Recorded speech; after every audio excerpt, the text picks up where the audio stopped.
Good evening दोस्तों।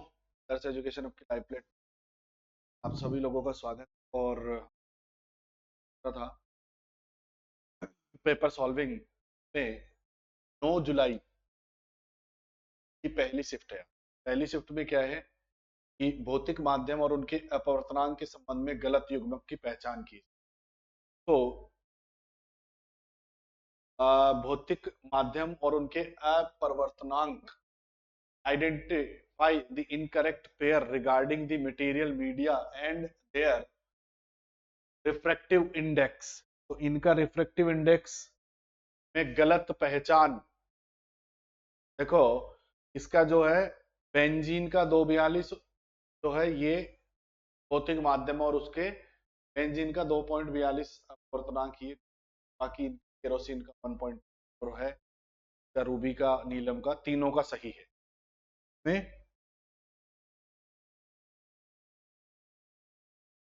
हमारा answer क्या हो जाएगा? बेंजीन। अगला देखिए, MS पावर पॉइंट में स्लाइड शो चलाने के समय आप फ्रॉम बिगिनिंग और फ्रॉम करंट स्लाइड विकल्प कहां पा सकते हैं? कहां पर मिलेगा आपको ये?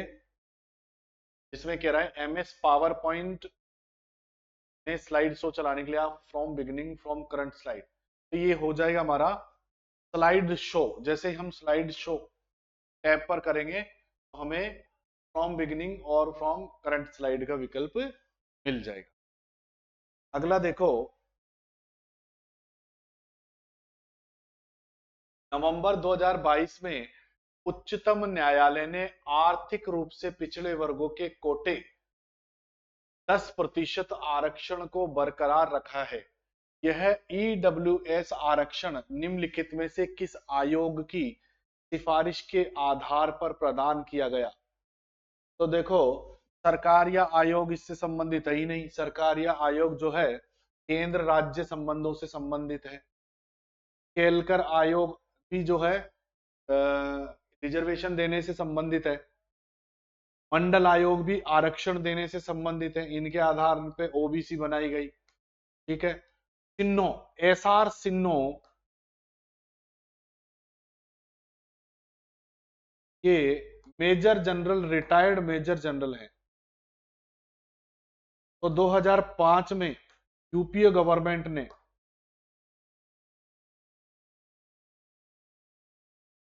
यूपीए सरकार ने 2005 में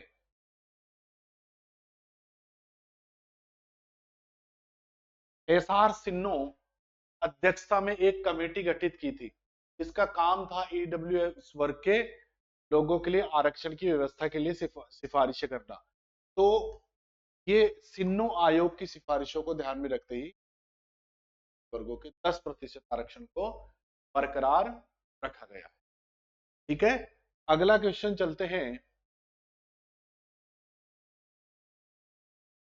भारत के 74वें गणतंत्र दिवस पर मिस्र के राष्ट्रपति गणतंत्र दिवस परेड में मुख्य अतिथि थे। अब्देह फतेह अल सीसी के मिस्र के राष्ट्रपति हमारे यहाँ गणतंत्र दिवस पर परेड में मुख्य अतिथि के रूप में शामिल हुए थे। संविधान की प्रस्तावना को किस रूप में वर्णित किया गया है? देखो, संविधान की प्रस्तावना को भारत को किस रूप में वर्णित करती है? एक धर्मनिरपेक्ष राज्य, एक एकात्मक राज्य, एक नास्तिक राज्य, एक संघीय राज्य। देखिए, प्रस्तावना जो कि संविधान की संक्षिप्त रूप को दिखाता है। अगर हम प्रस्तावना की बात करें तो ये संविधान का सार है।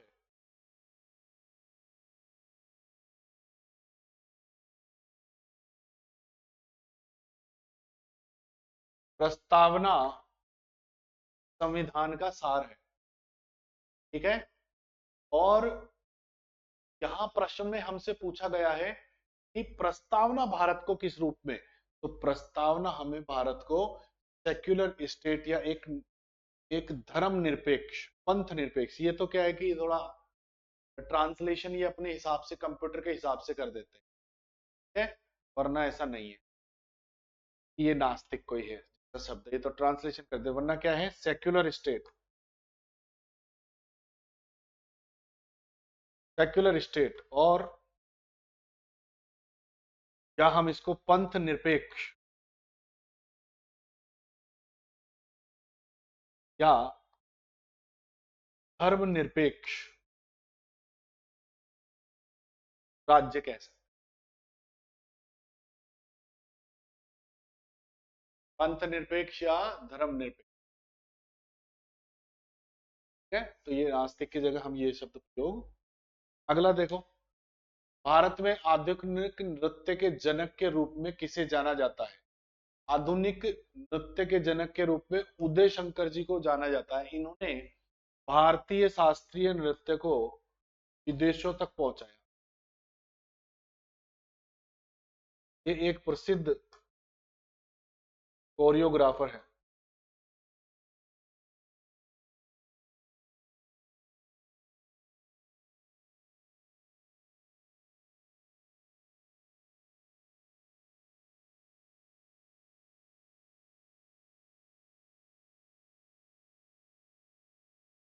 अंतरराष्ट्रीय पहचान दिलाई है इन्होंने, ठीक है, ये एक क्या है, प्रसिद्ध कोरियोग्राफर है।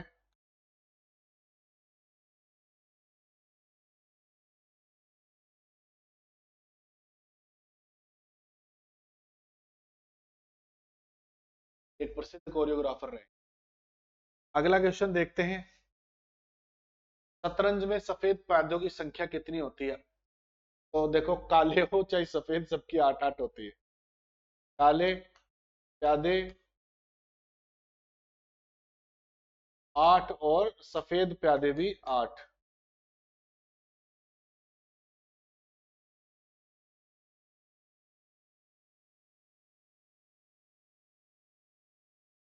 आठ होती है,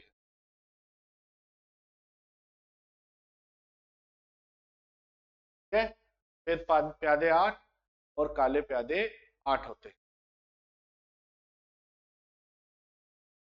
निम्नलिखित में से कौन सी कर्नाटक संगीत की एक शैली? तो आंसर समझ में आ गया ना, इसमें आंसर क्या हो जाएगा हमारा? निम्नलिखित में से कौन सी कर्नाटक संगीत की शैली है? देखो, स्वर जाति, स्वर जाति, ये धामर चतुरंग धूमर ये सब किसकी है? हिंदुस्तानी साहित्य, उसकी हिंदुस्तानी संगीत की शैलियां हैं। जबकि स्वर जाति जो है ये अपनी कर्नाटक संगीत की है। इसका प्रयोग जो है वर्णम सीखने में किया जाता है।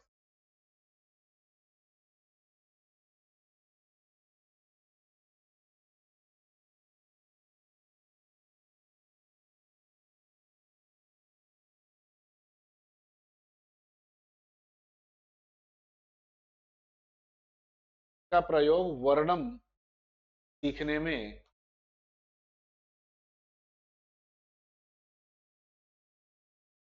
किया जाता है।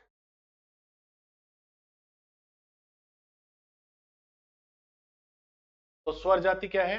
कर्नाटक संगीत की एक शैली है जिसका प्रयोग वर्णम सीखने में किया जाता है। अगला देखो, भारत में उपज के स्तर पर हरित क्रांति GR ग्रीन रेवोल्यूशन के सकारात्मक प्रभाव।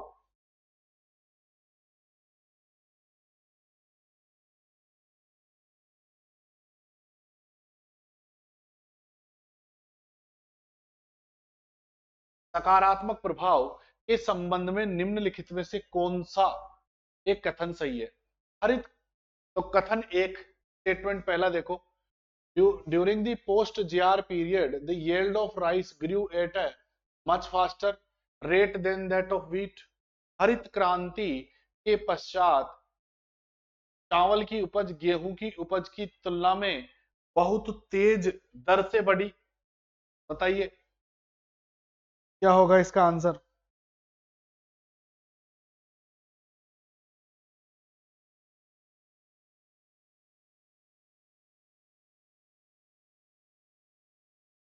हरित क्रांति तकनीक चावल की फसल की तुलना में गेहूं की फसल में अधिक व्याप्त हो चुकी है।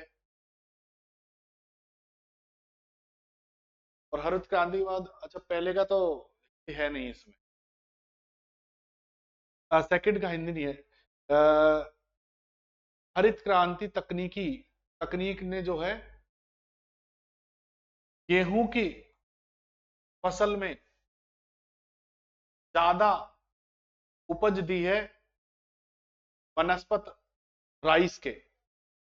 मतलब कहा गया है कि ये जो हमारे राइस की उपज है, इसकी उपज की तुलना में गेहूं, तो देखो दूसरा सही है, क्योंकि हमारे जो उपज गेहूं की इतनी नहीं बढ़ी, सॉरी चावल की जितनी गेहूं की, तो गेहूं में अच्छी किस्में आई, तो इसका दो तो सही है बिल्कुल। आप जानते हो कि हम आत्मनिर्भर हो गए थे गेहूं के मामले में, ग्रीन रेवोल्यूशन के बाद में। आपने पढ़ा होगा ये। हरित क्रांति के बाद गेहूं के तहत क्षेत्र की तुलना में चावल के तहत क्षेत्र ने धीमी वृद्धि ही हासिल की। हाँ, तो तीसरा भी सही है, गेहूं अधिक क्षेत्र में बोया गया, आज भी बोया जाता है। तो हमारा क्या हो जाएगा, 2 और 3 सही हो जाएगा। देखो यहाँ क्या पूछा गया है, सही है या निम्नलिखित में से कौन सा कथन सही। ठीक है, अगला देखो, पल्लव वंश के संस्थापक।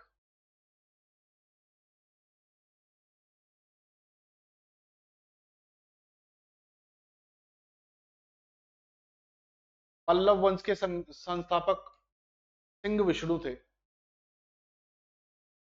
पल्लव वंश दक्षिण भारत का, आपने सुना होगा, पढ़ा होगा हिस्ट्री क्लासेस में। तो कौन थे इसके, सिंह विष्णु। अगला देखिए,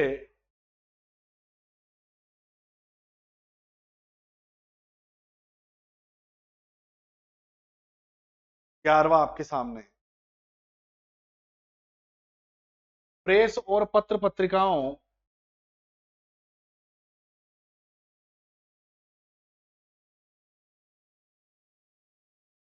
प्रेस और पत्र पत्रिका पंजीकरण विधेयक 2023 ने इस अधिनियम को एक सरलीकृत कानून से प्रतिस्थापित किया, जो विभिन्न प्रावधानों को अपराध मुक्त करता है और डिजिटल मीडिया को इसके दायरे में लाता है। तो ए ऑप्शन है, समाचार पत्रों को अपराधों को उकसाना अधिनियम 1908, newspaper incitement to offences act 908, censorship of press act 1799, press आपत्तिजनक मामले अधिनियम 1951 और प्रेस पुस्तक पंजीकरण अधिनियम 1867 का सही आंसर क्या होगा दोस्तों, प्रेस और पुस्तक पंजीकरण अधिनियम 1867। ये जो है 2023 में इस अधिनियम को एक सरलीकृत कानून से प्रतिस्थापित कर दिया, जो विभिन्न प्रावधानों को अपराध मुक्त करता है, डिजिटल मीडिया को इसके दायरे में लाता है। ठीक है साहब, तो यहां पर क्या हो जाएगा, डी आंसर इसका सही। अगला देखिए, भारतीय संविधान की एक मुख्य विशेषता है न्यायिक पुनर्विलोकन।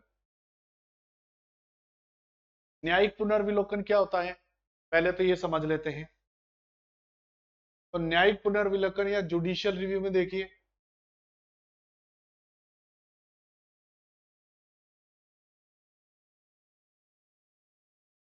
जुडिशियल रिव्यू का मतलब क्या होता है, देखो कोई भी ऐसा,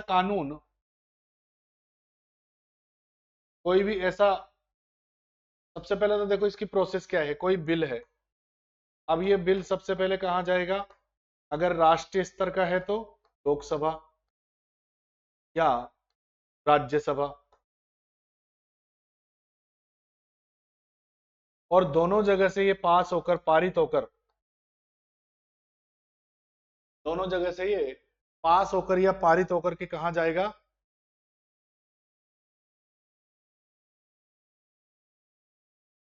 राष्ट्रपति के पास। और जब राष्ट्रपति इस पर क्या कर देंगे, साइन, तो ये क्या बन जाएगा, एक्ट। अब अगर ये एक्ट मान लो, ये एक्ट जो है संविधान का उल्लंघन करता है,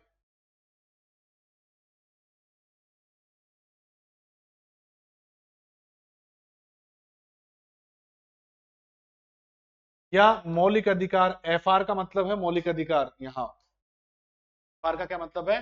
मौलिक अधिकार। कोने में देखो यहाँ पे, तो ये FR मौलिक अधिकार या कॉन्स्टिट्यूशन का उल्लंघन करता है तो इसे जो है चैलेंज किया जा सकता है।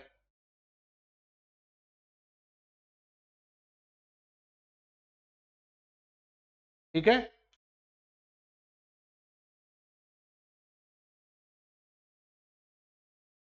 Reviewed by court. तो हमारे न्यायालयों के द्वारा, सर्वोच्च न्यायालय या उच्च न्यायालय जहां भी इसको लगाया जाए, वहां जाकर के इसको क्या किया जा सकता है? रिव्यू किया जा सकता है उनके द्वारा। इसी को न्यायिक पुनर्विलोकन कहते हैं। और ये न्यायिक पुनर्विलोकन जो है कहां से लिया गया है, ये हमारे प्रश्न में सवाल था। तो देखो प्रश्न में पूछा गया है न्यायिक पुनर्विलोकन को किस देश से लिया गया है, तो ये यूनाइटेड स्टेट अमेरिका से लिया है। ठीक है, अगला देखो, मधुमक्खियों में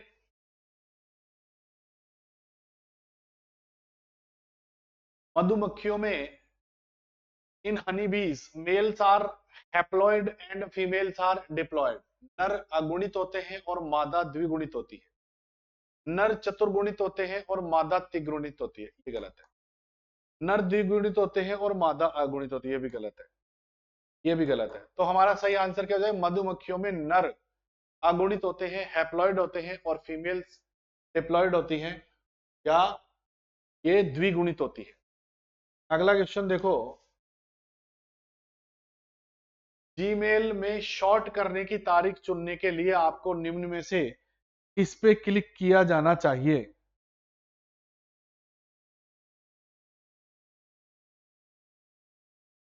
ईमेल में शॉर्ट करने की तारीख चुनने के लिए आपको निम्न में से किस पर क्लिक करना चाहिए? तो the date within field,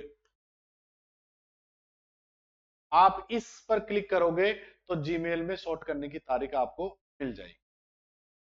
अगला देखो, 1919 में महात्मा गांधी द्वारा विरोध किया गया कौन सा अधिनियम भारतीय लोगों की नागरिक स्वतंत्रता और लोकतांत्रिक अधिकारों पर सीधा हमला था? रोलेट एक्ट था। देखो इसमें कहीं ना कहीं होगा, ए क्रिमिनल ट्राइब एक्ट नहीं, पिट्स इंडिया एक्ट नहीं, हाँ ये रहा रोलेट एक्ट। तो रोलेट एक्ट की जो आपको पता ही है कि रोलेट एक्ट की वजह से ही हमारे जो जलियांवाला बाग हत्याकांड हुआ। गांधी जी ने इसका विरोध किया, ये लोगों को इकट्ठा नहीं होने देना चाहता था। तो प्रावधान थे रोलेट एक्ट में, नागरिकों के अधिकारों का हनन किया गया, उनकी स्वतंत्रताओं को रोका गया, तो ये रोलेट एक्ट, और गांधी जी ने इसका भरपूर विरोध किया। ऑयल इंडिया किसके प्रशासनिक ढांचे के अंतर्गत आता है? अब ऑयल इंडिया में क्या करता है भाई? पेट्रोल वेट्रोल का काम है। तो आप देखो कौन सा दिख रहे, देखो वाणिज्य एवं उद्योग मंत्रालय नहीं, मिनिस्ट्री ऑफ पावर बिजली मंत्रालय, नवीन एवं अक्षय ऊर्जा मंत्रालय, पेट्रोलियम प्राकृतिक गैस मंत्रालय। तो देखो पेट्रोलियम प्राकृतिक गैस मंत्रालय, ये इसका आंसर। ठीक है, पढ़ लो इसके। ऑयल इंडिया लिमिटेड किसी के प्रशासनिक ढांचे में आता है? पेट्रोलियम प्राकृतिक गैस मंत्रालय। निम्नलिखित में से किस संगठन ने कहा कि भारत में एक समानांतर न्यायिक प्रणाली है और ये एक अमीरों के लिए दूसरे गरीबों के लिए नहीं?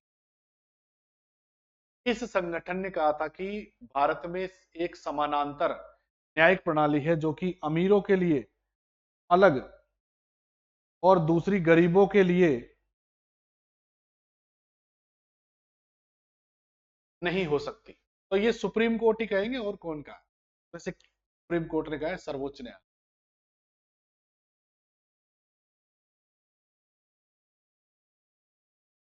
हाँ, इन्होंने कहा कि भाई न्यायिक प्रणाली जो है सबके लिए बराबर है। निम्नलिखित में से किस नदी को तिब्बत में सिंगी खंबन कहा जाता है?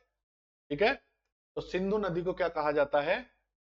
सिंधी खंबन कहा जाता है। सिंधु नदी को क्या कहा जाता है? सिंगी खंबन।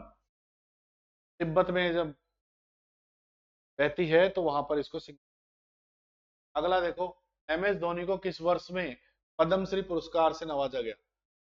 2009 में एम एस धोनी को पद्मश्री पुरस्कार से नवाजा। अब ये देखो बिल्कुल तथ्य है, अगर आपको ये याद है वर्ष तो ही आप इसको कर सकते हो। नहीं तो ये ऐसे सवालों को छोड़ना ही ज्यादा बेहतर, अगर आपको वर्ष याद।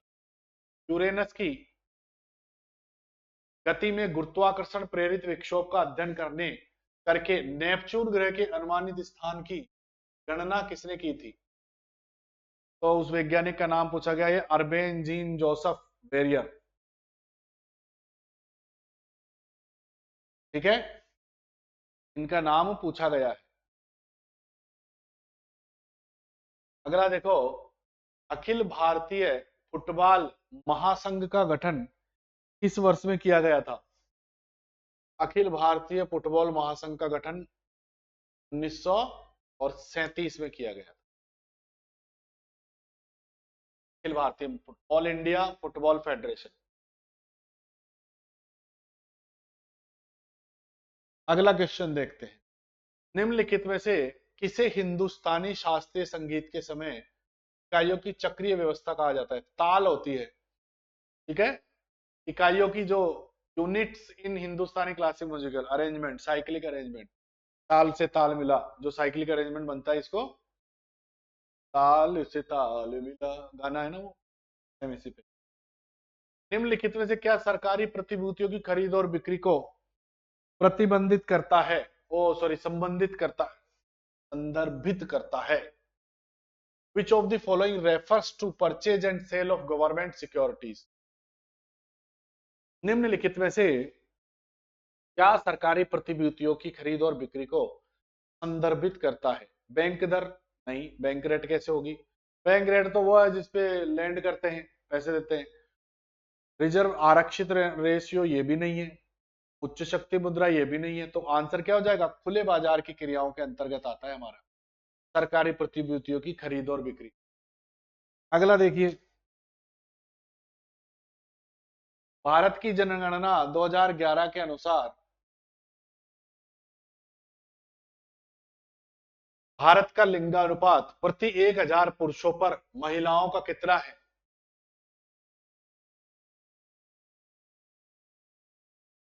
2011 बताओ, 33 है कि 43 है? तो यहां पर क्या हो जाएगा आंसर?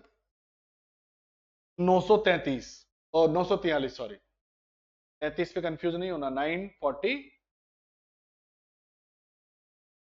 2001-2011 के दौरान भारत की जनसंख्या वृद्धि में कितनी प्रतिशत की वृद्धि हुई?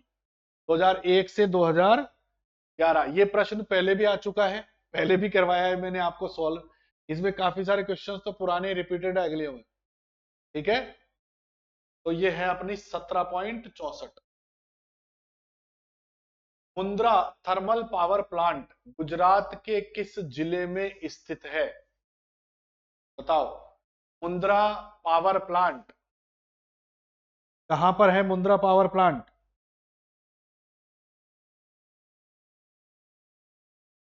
खेड़ा, गांधीनगर, जामनगर, क्या हो जाएगा आंसर? कच्छ।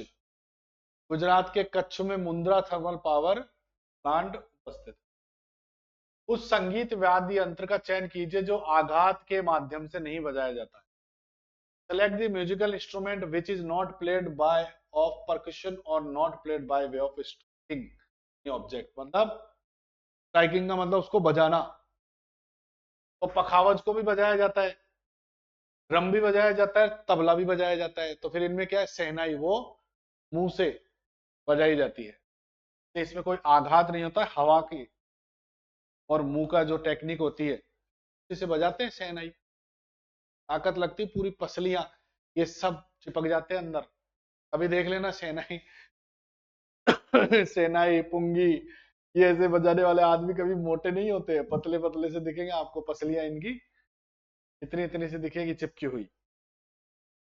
पीवीआर सुब्रमण्यम को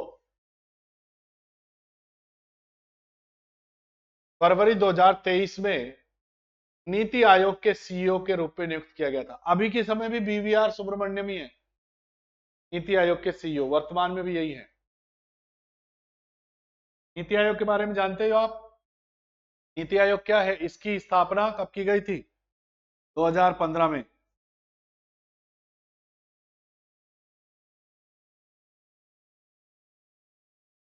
नीति आयोग 2015,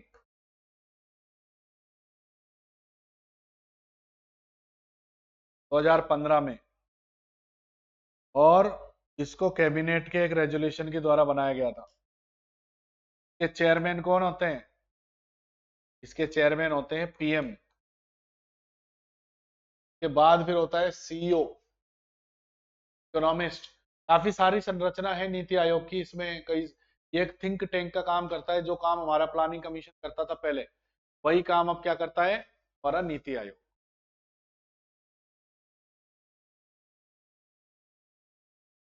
भारत के पहले स्वदेशी विमान वाहक, India's first indigenous aircraft carrier, conducted its maiden sea travel in August 2021, making a significant step toward making military equipment in India। Bharat के पहले स्वदेशी विमान वाहक ने अगस्त 2021 में अपना पहला समुद्री परीक्षण किया, जो भारत के भीतर सैन्य उपकरण बनाने की दिशा में एक महत्वपूर्ण कदम है। बताओ तो इनमें से कौन सा है? आसानी से आप लोग जवाब दे सकते हो, कौन सा था ये? आईएनएस विक्रांत, ये इंडिजीनियस हमारा आईएनएस विक्रांत।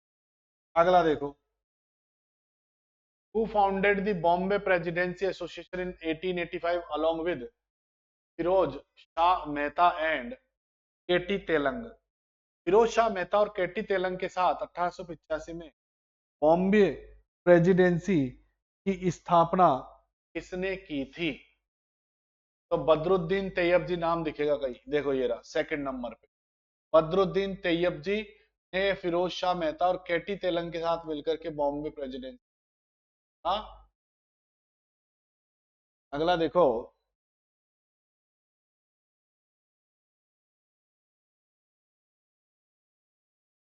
अगला स्क्रीन पर है, निम्नलिखित में कौन सा हिंदुस्तानी शास्त्रीय संगीत में समय इकाइयों की चक्रीय व्यवस्था? अभी पिछले वाले में भी पूछा गया था यही सवाल, और यही सवाल यहाँ आ गया है। तो ये क्या है? ताल। ताल जो है ये हिंदुस्तानी शास्त्रीय संगीत में इकाइयों की चक्रीय व्यवस्था है। एमएस वर्ड में कर्सर को टेबल के अगले सेल पर ले जाने के लिए इनमें से कौन सी कीबोर्ड कुंजी का प्रयोग होता है? एमएस वर्ड में कर्सर को टेबल के अगले सेल पर ले जाने के लिए कौन से क्यू को? टैब का होगा, टैब मारे जाओ आगे चलता जाएगा। इसका आंसर क्या हो जाएगा? टैब। कीबोर्ड कुंजी में जैसे टैब लगाएंगे अगले सेल पर चलता जाएगा कर्सर। सूची 1 के पदों को सूची 2 के पदों से मिलान कीजिए। अब देखो इनमें कुछ न कुछ यहां पर आप देखोगे, इनका कुछ नारा था, इनका कुछ जो है ऑब्जेक्टिव था। हर एक प्लानिंग जो हमारी थी 5 साल की, जो हमारी योजना होती है, उसका कुछ न जो है ऑब्जेक्टिव था, जिसको जो है इसमें दिया गया। तो वो क्या है देखो, ए का गरीबी हटाओ, कौन से इसमें नारा दिया गया? गरीबी हटाओ का कौन से में दिया गया नारा?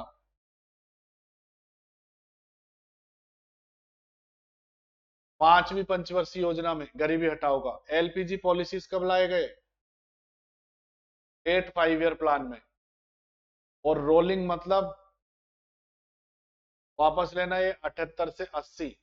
और एलपीजी पॉलिसीज बता ही दिया। फिर क्या बचा? ग्रोथ विद जस्टिस, ये था। अभी तो हमारा कौन सा हो जाएगा देखो, ऐसे तो आपको समझ में आएगा नहीं। तो ये तो हो गया इनकी इसके साथ, तो हो गया इसके साथ। तो पहले का ए देखो, पहला ए, दूसरे का डी, तीसरे का सी, और चौथे का बी। तो हमारा आंसर क्या हो गया?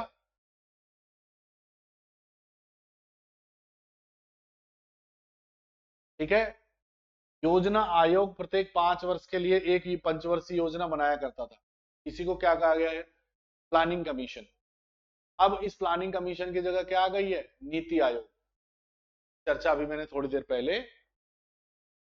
अगला देखो, भारत के संविधान की 8वीं अनुसूची में अनुसूचित भाषाओं के रूप में कितनी भाषाओं को शामिल किया गया है? अभी तो दोस्तों 22 भाषाएं हैं।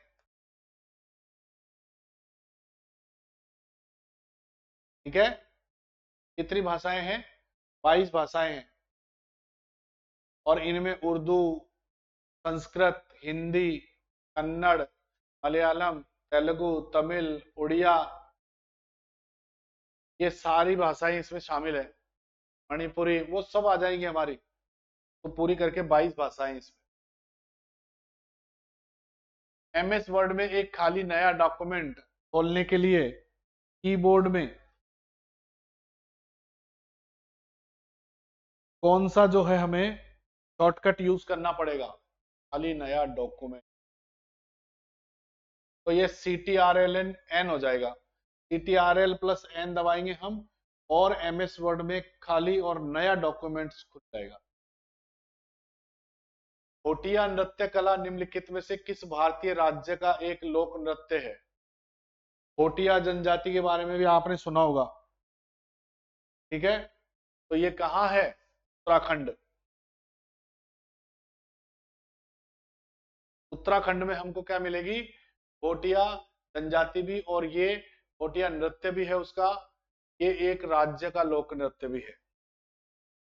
यदि 2 किलोग्राम द्रव्यमान की एक वस्तु को 10 मीटर की ऊंचाई से गिराया जाए, तो 5 मीटर की ऊंचाई पर उसकी स्थितिज ऊर्जा और गतिज ऊर्जा का अनुपात क्या होगा?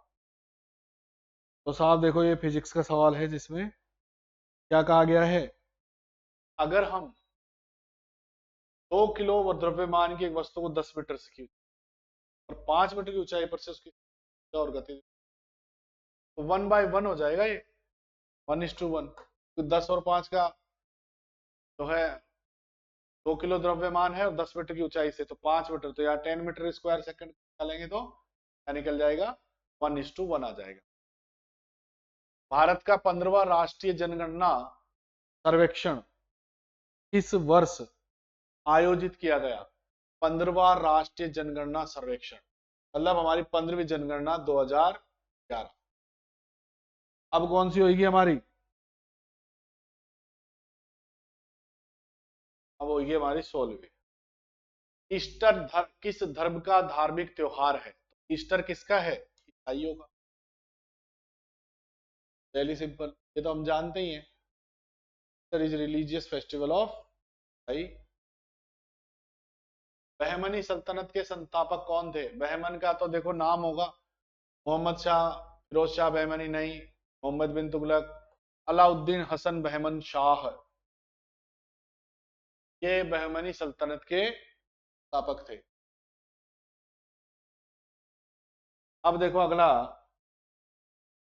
भारत में नागरिकता प्राप्त करने का निम्नलिखित में से कौन सा एक तरीका नहीं है? भारत में नागरिकता प्राप्त करने का निम्नलिखित में से कौन सा एक तरीका नहीं है? प्रांत का समावेशन मिलेगी, पंजीकरण मिलेगी, जन्म मिलेगी, परित्याग। परित्याग का मतलब क्या है? छोड़ना, हम खुद छोड़ देवें।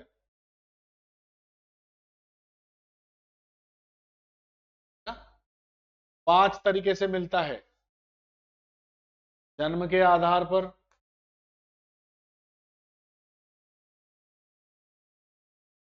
फिर दूसरा आपका मूल वंश या उद्भव के आधार पर,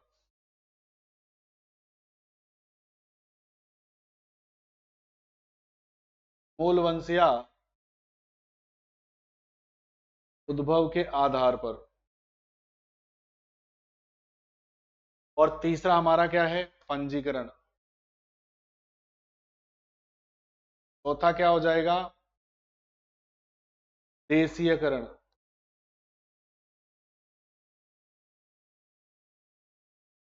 और फिर पांचवा प्रांत का समावेशन। कोई राज्य, कोई क्षेत्र भारत में शामिल किया जाए दोस्तों, वह उस आधार पर भारत की नागरिकता की मांग कर सकता है।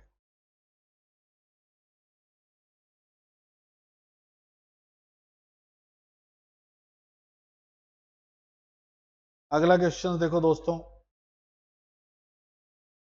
स्क्रीन पर,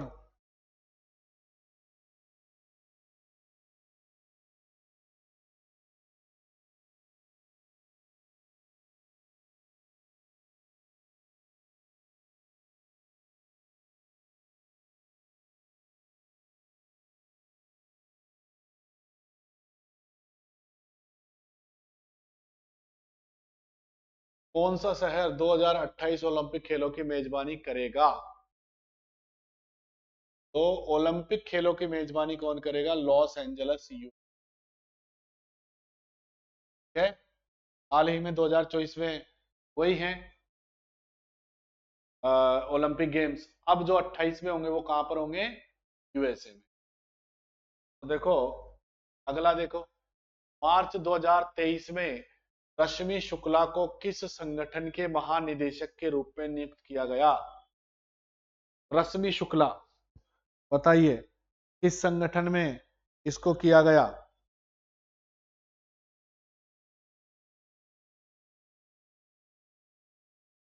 ईस्वा।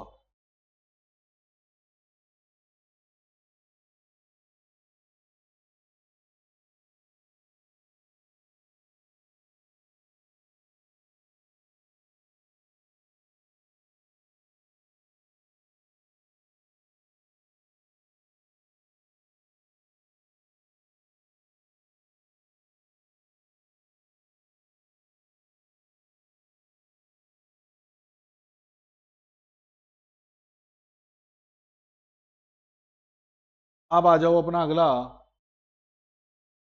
अच्छा, इसका तो अपन ने किया ही नहीं। मुझे लगा कि एक क्वेश्चन छूट गया पहले। अब पीछे 19 में देखो, 17वां रह गया। 2023 में रश्मि शुक्ला को किस संगठन के महानिदेशक? तो रश्मि शुक्ला को बनाया गया सीमा सशस्त्र, ये सशस्त्र सीमा बल का महानिदेशक, डायरेक्टर जनरल के रूप में नियुक्त किया गया है। निम्नलिखित में से कौन सा कथन सही है? भारत में अधिकतम राष्ट्रीय उद्यान मध्य प्रदेश राज्य में स्थित 11, अधिकतम 11 नेशनल पार्क है।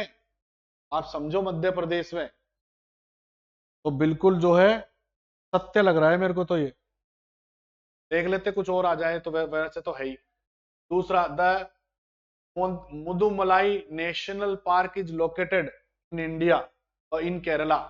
तो केरला में नहीं है साहब, ये तो गलत हो गया। ये कहां पर है? तमिलनाडु में है। तमिलनाडु में, तो ये गलत हो गया। और तीसरा, Salim Ali centre for ornithology and natural history Tamil Nadu में, ये बिल्कुल सही है। तो तीसरा और पहला सही है। अब देखो इसमें 1 2 1 3, बी, बी ऑप्शन अपना सही, दोनों ही सही। चलो अगला देखो, निम्नलिखित में से कौन सा एक उत्परिवर्तन आधारित रोग नहीं है? मलेरिया, डाउन सिंड्रोम, सिकल, ये सारे म्यूटेशन के वाले हैं ना। जब म्यूटेशन हो जाता है तब होते हैं, लेकिन मलेरिया मच्छर के काटने से होता है, तो इसका आंसर ए होगा। निम्नलिखित में से कौन सा देश, भारत, कौन से देश ने जो है 18 से 23 जून 2021 तक भारत और न्यूजीलैंड के बीच खेले गए आईसीआईसी विश्व चैंपियनशिप क्रिकेट फाइनल का मेजबान था? तो इसका मेजबान था इंग्लैंड। बताओ 21 सवाल पूछ लिए। अब देखो, ये याद होते हैं, अपन देखते हैं, रुचि रखते हैं क्रिकेट में तो याद रह जाता है, वरना कोई ऐसा जरूरी नहीं है। उस पर चांस लेना जो है बहुत सोच समझ के चांस लेना। घूर्णशील बचत एवं क्रेडिट संघ की शुरुआत शर्ली आर्डेनर द्वारा कब की गई? ये 1964 में की गई, रोस्का की शुरुआत। क्रिकेट में वाइड बॉल पर क्या होता है? वाइड बॉल पर एक फ्री हिट मिलता है, 1 रन मिलता है, 6 रन मिलते हैं, या चाल मिलता है? क्या मिलता है बताइए।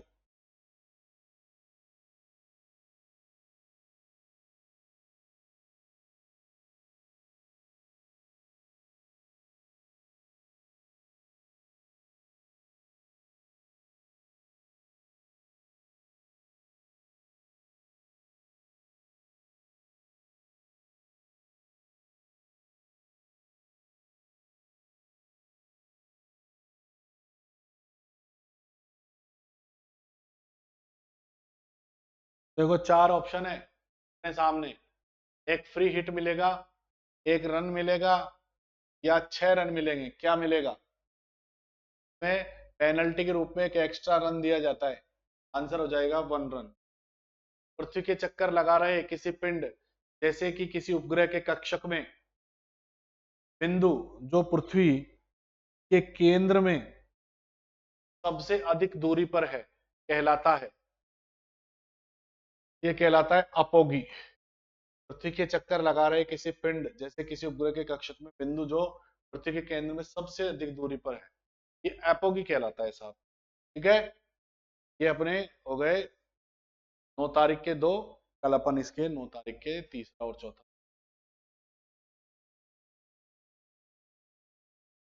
वो दिन और है 10 और 11 तारीख के।